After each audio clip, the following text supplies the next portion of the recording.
and ideas drifting away. Past and present, that don't matter, now the future sorted out. Hey, my name is Pete, and I love reviewing the latest and greatest tech, forcing myself to try new things like iPhone and Android, Apple, Microsoft, Google. I get this weird, immense pleasure from putting myself in, I guess we call them uncomfortable tech positions. Now, I have used MacBooks exclusively for the past couple of decades, but recently I switched to Android, I moved from console gaming to PC gaming, and so the laptop experience is one area that I'm still exploring to see if there is anything out there that can actually compete with a MacBook Pro running Apple Silicon. So look, Apple laptops are very impressive, like their processing power, battery life, the size and the weight. But I tried an ASUS ZenBook A14 early this year, and I was very impressed with how well it held up compared to my MacBook Air. And a lot of you were also interested in that video. So I reached back out to ASUS in collaboration with AMD to see what they could offer to compete with the MacBook Pro. And they came up with their latest generation ProArt P16, which features an AMD Ryzen AI processor that can compete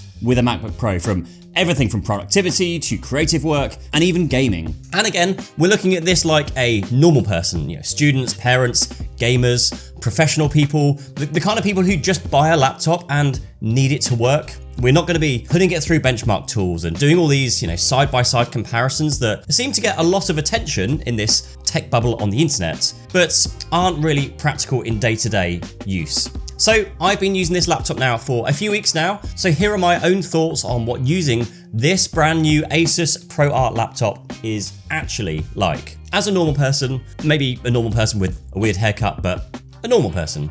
Okay, so first things first, let's talk about these specs here because we need to know what we're working with here. So this is the ASUS ProArt P16, and it features a 16-inch 3K 120Hz OLED touchscreen with pen support, and features an AMD Ryzen AI 9 HX370 processor. There's two 2TB SSDs, 64GB of memory, and an NVIDIA GeForce 5070, which is now configurable up to a 5090 series card. And there's even Wi-Fi 7, which is something missing from even the latest M4 generation MacBook Pros. It is a pretty incredible spec, and one that has you basically covered for pretty much any workload, whether it's productivity, development, and even running LLMs. Now, for example, I'm not going to touch on AI much at all, really, in this video, but these ASUS ProArts have apps such as MuseTree, which uses the power of AMD's Ryzen AI processor, so you can do stuff like sketch out and then use AI to generate an image for you.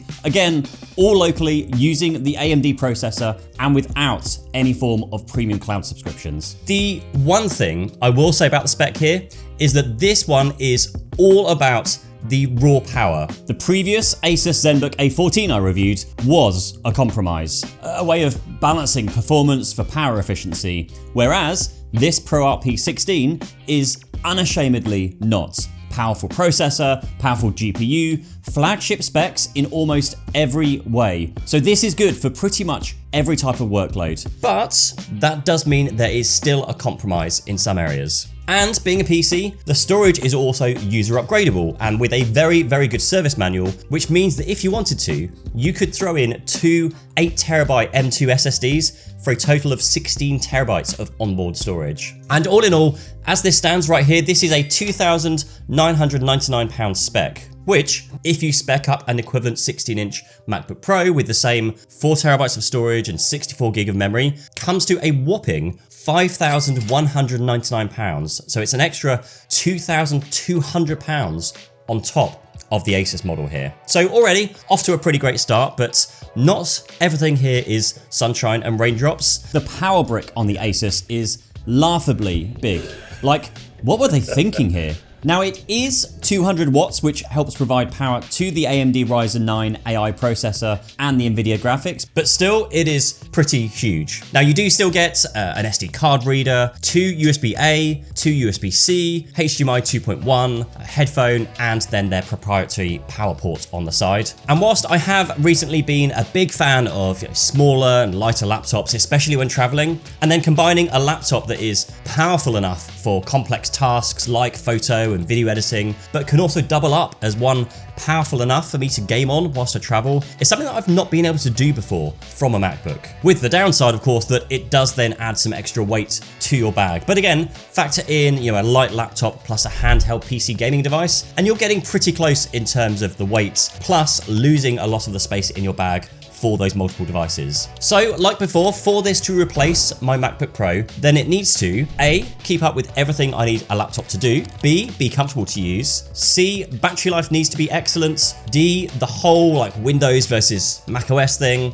and then the last one, the pricing needs to be reasonable. So we're going to run through these 5 points and just see how we get on here. Starting with A, keeping up with everything I need a laptop to do. So my typical use case for a laptop can vary widely, from editing videos in DaVinci Resolve to light productivity with emails and Google Docs, and all of this it has been able to keep up with without slowing me down. The screen itself is really something that shines here, excuse the pun, but having a bright 120 Hz variable refresh rate OLED screen works great in all situations here. So this machine really is one that you could use as your one and only PC, including docking it to a full keyboard, monitor and mouse setup when you need to get some work done. And because we are running an AMD Ryzen processor here, we don't run into those potential issues we saw with the last ASUS ZenBook laptop, which required you to use the ARM version based of Windows, and therefore finding compatible apps, especially games that were supported and could run smoothly, were quite challenging. But we don't have those problems here. We can run the full, normal and more widely supported version of Windows because of that AMD Ryzen AI processor, which is just more capable of running all of those apps that I need, including my creative work like video, photo and audio editing, without skipping a beat. Now, one thing to note though is that if you are running on battery, then you do take a slight hit on performance. When we ran a benchmark test, we saw a lower score on battery than we did on mains power, which did seem to throttle the performance, but I didn't personally notice this during day-to-day use. But if you are exporting large video projects whilst using that GPU, then you might notice this more than I did. Now, the next test was if it's comfortable to use. And personally, I prefer smaller laptops like the 13 or 14-inch models, because for travel, of course, they're just much more comfortable to use on planes as well as on your lap. Now, they do make a smaller model, but this specific model doesn't come any smaller than 16 inches. And similarly, on Apple's side, if you do opt for their 14-inch MacBook Pro model, then you are limited to just 2 terabytes of storage and then 32 gigs of memory. So since we are technically comparing this to the 16-inch version of the MacBook Pro, then just the overall size and weight of that 16-inch model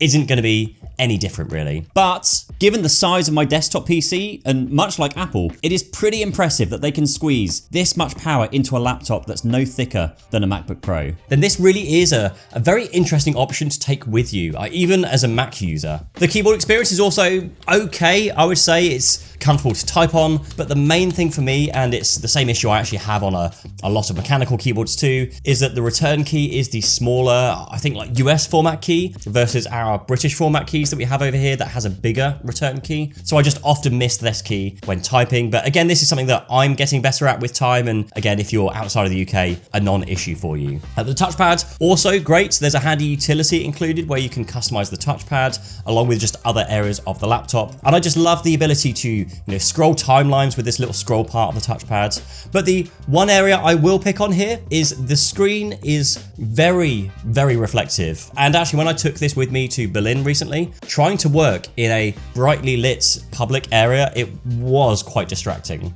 But on the flip side of this, the material or the coating on these laptops is a huge improvement over something like the MacBook Pros, because even though I've been using this for a few weeks, there is not really any noticeable finger smudges anywhere on the outside, which is down to this special coating that ASUS are using here.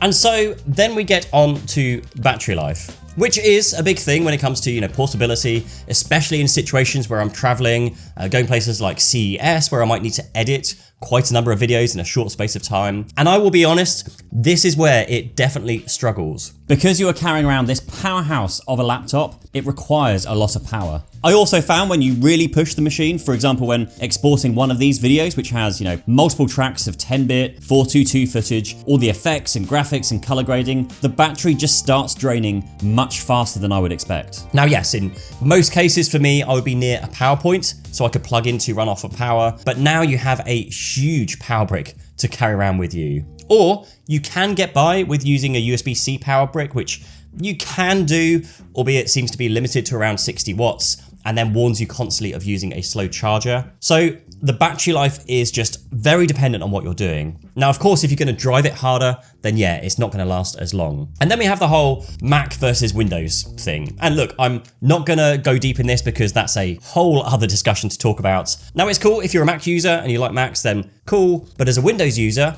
you've got Windows Hello, so you can sign into Windows using your face. There's also no notch at the top, and it works using infrared, so it even works in the night, in the dark. You've also got things like Phone Link, so you can still see your phone notifications, reply to messages, browse and transfer photos, even take calls via your laptop. And as far as the ASUS tools go, there's also the ProArt Creator Hub, which lets you fine-tune settings like color calibration, fan, the cooling settings, shortcuts. There is also the recall feature, which is now available within Windows. Now, it is disabled by default, but you can enable it if you wish. And this essentially records your screen. So if you need to try and remember something like, I don't know, which video you watched last night about a specific thing, or what time the flights were in an email that came in yesterday, you can do all of this from that recall tool, as long as you are happy to essentially give up some of your privacy for Windows to then, track and record all of this information, which I still have a very hard time trusting Microsoft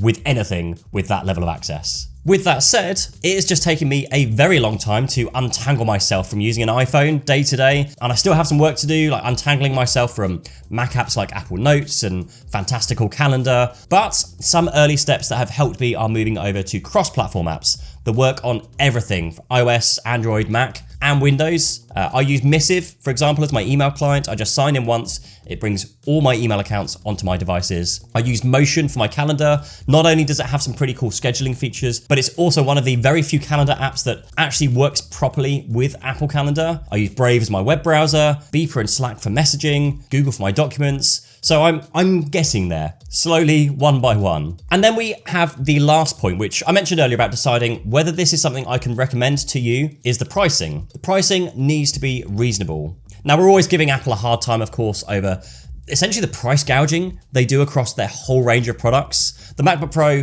absolutely is no different. The base MacBook Pro comes with 512 gig of storage, and to upgrade that to 2 terabytes costs £600. And to upgrade it to 4 terabytes, £1,200. It's just insanity. When you can get, a 2 terabyte M2 SSD for about £140 and 4 terabytes for just £230. Although, saying that, upgrading for the 2 terabyte ASUS ProArt configuration to 4 terabytes does still cost £300, so you might actually still be better off just upgrading the storage yourself. And considering you can get an 8 terabyte M2 SSD for £550-ish here in the UK, that means you could get 16 terabytes of onboard storage for £1,100. And then considering that is still shy of the price for just 4 terabytes on a MacBook Pro, insane value. And something that you could very, very easily be swayed to buy one of these over a Mac if you need a lot of that local storage. So with all of that said, what's the bad stuff? Because overall, this is a very solid option aside for the battery life. For those who want a lot of power on the go, there are still a few things, like I've mentioned, the size of the power brick. For one, I kind of wish they'd figured out a way of providing this power via USB-C, even if it involved charging 2 USB-C ports at the same time.